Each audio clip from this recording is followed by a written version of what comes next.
ভারতের জাতীয় নিরাপত্তা উপদেষ্টা অজিত দোভালের আমন্ত্রণে দুদিনের সফরে দিল্লি যাচ্ছেন অন্তর্বর্তী সরকারের জাতীয় নিরাপত্তা উপদেষ্টা খলিলুর রহমান। সেখানে তাদের দ্বিপাক্ষিক বৈঠক হওয়ার কথা রয়েছে।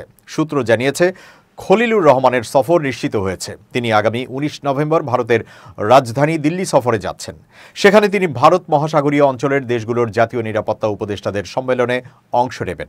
দিল্লিতে সম্মেলনের ফাঁকে বাংলাদেশ ও ভারতের জাতীয় নিরাপত্তা উপদেষ্টাদের মধ্যে বৈঠক হবে কিনা সে বিষয়ে শতভাগ নিশ্চিত হওয়া যায়নি। তবে বাংলাদেশের পরিবর্তনশীল ও অস্থির রাজনৈতিক পরিস্থিতির প্রেক্ষাপটে দুই দেশের গুরুত্বপূর্ণ নীতি নির্ধারকদের সরাসরি আলোচনায় আগ্রহ রয়েছে। ফলে তাদের মধ্যে দ্বিপাক্ষিক সংক্ষিপ্ত বৈঠক হওয়ার সম্ভাবনা উড়িয়ে দেওয়া যাচ্ছে না। গত বছরের আগস্টে অধ্যাপক মোহাম্মদ ইউনূসের নেতৃত্বে অন্তর্বর্তী সরকার দায়িত্ব নেওয়ার পর এটি হতে যাচ্ছে দ্বিতীয় কোনো উপদেষ্টার দিল্লি সফর। এর আগে এবছরের ফেব্রুয়ারিতে ইন্ডিয়া এনার্জি উইকে অংশ নিতে জ্বালানি উপদেষ্টা মোহাম্মদ ফজলুল কবির খান ভারত সফর করেন।